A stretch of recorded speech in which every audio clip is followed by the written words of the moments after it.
Ledge is sick.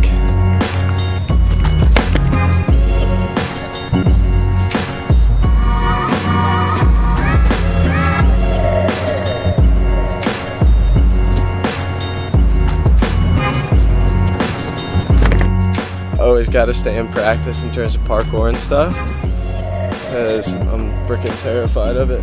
I lost my backflips last summer because I was doing them on a stage before a talent show and did like 1,000 of them, and then did one, jumped, didn't flip, landed directly on my head and gave myself a concussion. So I lost those for like a good year.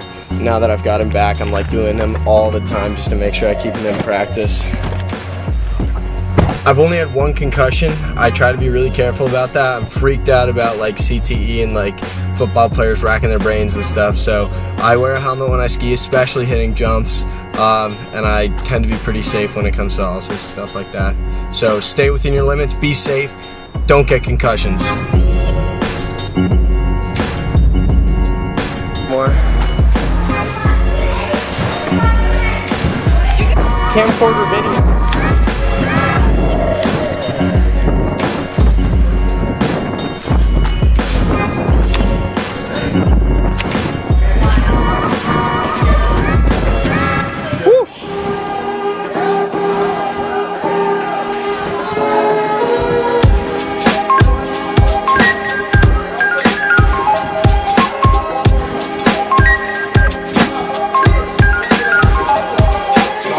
Just learned Misty's.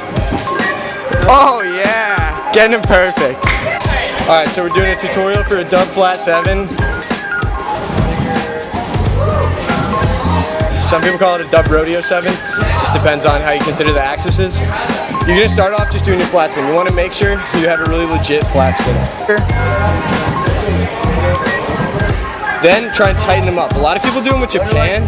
You wanna do them with like safety, especially when you're learning the trick. Then I would start doing it to your back. So go just as high as you would on a normal flat spin, but rotate the trick all the way to your back. Then go as low as you can and do the same step. This will get you thrown it a lot faster than you would normally, and it's gonna get you ready to really huck it when you go for the dub. You'll start to notice that your feet fly out of your body, so a safety grab is really important. Then go as high as you can, go for it. If you have a kid with a throw pad, a crash pad, use that, it'll help a lot. Most important tips I have is make sure your flat 3 is staying a flat 3. A lot of people start going 5 when they go for double because they dip their head to the side. You want to make sure your head is staying tight to your chest and you're keeping your eyes in. The rotation comes from your hips and your shoulders and your legs, not your head. Another common mistake is your axis being too flippy. So a lot of times people will do a double backflip with like a Japan grab or a safety grab or something and claim a dub flat spin. It's a different trick, and that is like a very common mistake. So you want to make sure you're landing with your body about 45 degrees to whatever you're looking at. Another really common thing is people cut off their height. You want to make sure you're going high, then setting the trick. It's really important that you're setting your shoulders straight up into the air, then throwing your hips over. A lot of people will kill their height by throwing their feet straight up to their shoulder as soon as they leave the bed. Take your time, be patient, and you'll get a lot more height and the rotation will go a lot quicker.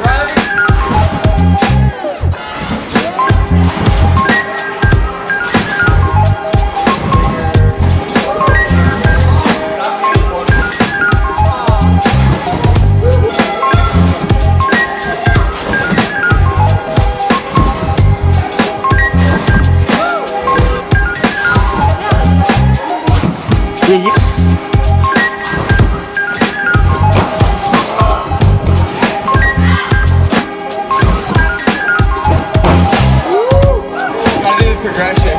Go as low as you can. Fuck. You're messing with my video.